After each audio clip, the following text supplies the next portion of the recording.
ሰላም ጤና ይስጥልን ክቡራን የዩቲዩብ ቤተሰቦች፣ የሰዓቱን አጫጭር መረጃዎች እየቀርብ ያለው እስከ ፍጻሜው አብራችሁን ቆዩ።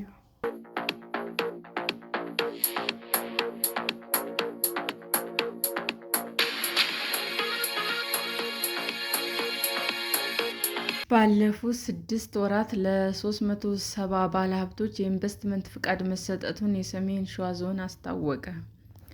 በአማራ ክልል ሰሜን ሸዋ ዞን ባለፉት 6 ወራት በአጠቃላይ ከ50 ቢሊዮን ብር በላይ ካፒታል ያስመዘገቡ 370 ባለሀብቶች የኢንቨስትመንት ፍቃድ መውሰዳቸው ተነገረ።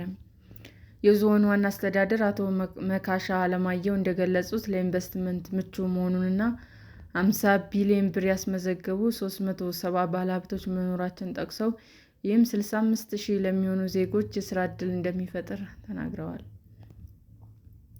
በቡልጋ አካባቢ 270 ኢንቨስትመንት እንቅስቃሴዎች መኖራቸውን የገለጹት አስተዳዳሪው አትሌት ሻለቃ ኃይሌ ገብረስላሴ በአካባቢው ተጨማሪ ሆቴል እንዲገነባ ጥሪ አቅርበዋል። ከተማዋ በተለያዩ ኢንቨስትመንቶች በመንቃት ላይ እንደምትገኝ ተናግረው በቀጣይ የከተማዋ ገጽታ ከፍ የሚያደርጉ የቱሪዝም አቋሟን የሚያሳድጉ ኢንቨስተሮችን ለመቀበል ዝግጁ ናት ብለዋል። የኃይሌ ሆቴሎች እና ሪዞርቶች ግሩፕ በደብረ ብርሃን ከተማ በ1.9 ቢሊዮን ብር ያስገነባውን 11ኛውን ሪዞርት ሚያዝያ 14 ቀን 2018 ዓ.ም አስመርቋል።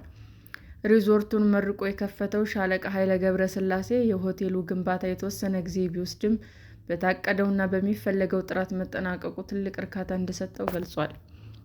የኃይሌ ሆቴሎች ሪዞርቶች ግሩፕ በአሁኑ ወቅት በጎንደር፣ በሐረር እና በድሬዳዋ ከተማ የሚያስገነባቸው ሆቴሎች እየተጠናቀቁ መሆናቸውን የጠቀሰው ሻለቃ ኃይሌ በተለይም በመጠናቀቅ ላይ ያለው ጎንደር ከተማ የሚገኘው ሪዞርት ድርጅቱ በልዩ ሁኔታ የሚያጨበጭብለትና ልዩ ጥበብ ያረፈበት መሆኑንም ጠቁሟል። በሁሉም ግንባታዎች አንድም የውጭ ዜጋ ሳይሳተፍ በሀገር ውስጥ ባለሙያዎች ብቻ መጠናቀቁን ገልጾ በቀጣይ ድርጅቱ ወደ ሌሎች የአፍሪካ ሀገሮች ለማስፋፋት እንቅስቃሴ መጀመሩንም አስታውቋል። የደብረ ብርሃን ከተማ ከንቲባ አቶ በድሉ ውብሸት በበኩላቸው ኃይሌ ሪዞርት ሆቴል ስራ መጀመሩ ከተማዋ የኢንዱስትሪ፣ የቱሪዝም እና የእውቀት ማዕከል እንድትሆን ለምታደርገው ጉዞ ትልቅ አቅም እንደሚፈጥር ገልጸዋል። ሌሎች ባለሀብቶችም ወደ ከተማዋ በመግባት በተለያዩ ኢንቨስትመንቶች ላይ መሳተፍ እንደሚችሉ አክለው ዞኑ ከፍተኛ የሆነ ኢንቨስትመንት ያለበት ነው ያለው ሻለቃ ኃይሌ የተለያዩ ፋብሪካዎች፣ ሌሎች ኢንቨስትመንቶች በመምጣታቸው ምክንያት ሆቴሉ ሪዞርት መገንባቱንም ተናግረዋል። የከተማ አስተዳደሩ 8 ሄክታር መሬት በሊዝ ከመሰጠት ጀምሮ አስተዳደራዊ እገዛዎች እንዳደረጉለትም የገለጸው ሻለቃ ኃይሌ ኢንቨስትመንቶች መስፋፋት ከተማዋን ለሌሎች ባለሀብቶች ይበልጥ ምቹና ሳቢ እንደሚያደርጋትም ተናግረዋል።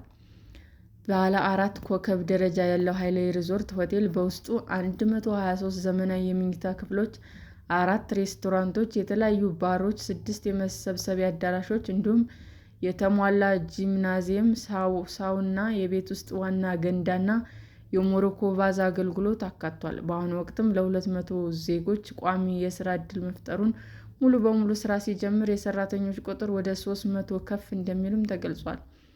የኃይሌ ሆቴሎች ሪዞርቶች ግሩፕ የኢንዱስትሪውን ጉዞ የጀመረው እንደ አውሮፓውያን አቆጣጠር በ2010 በሐዋሳ ከተማ የመጀመሪያውን ሆቴል በመክፈት ሲሆን ባለፉት ዓመታት በአዳማ፣ አርባ ምንጭ፣ ዝዋይ፣ ጅማ፣ ወላይታ ሶዶ እና ሌሎች አካባቢዎች ኢንቨስትመንቶችን ማስፋፋት ችሏል። 11ኛ ሆቴሉን በደብረ ብርሃን ከተማ ያስመረቀው ሻለቃ ኃይሌ በቅርቡ በጎንደር ከተማ 12ኛ ሆቴል እንደሚያስመርቅም ተናግሯል። ሰላም ጤና ይስጥልን ውድ የዩቲዩብ ቤተሰቦቼ እንዴት ናችሁ? አዲስ ጀማሪ ነኝና ሰብስክራይብ ያደረጋችሁ አበረታቱኝ። አመሰግናለሁ። የዩቲዩብ አድማጮቻችን ለሰዓቱ ያቀረብኩላችሁ አጫጭር መረጃዎች ይህንን ይመስል ነበር። በሌላ መረጃ እስክንገናኝ ሼር፣ ላይክ፣ ሰብስክራይብ እንዲሁም ቢቀርብልን የምትሉት መረጃ ካለ ኮሜንት እያደረጋችሁ ቸር ቆዩን።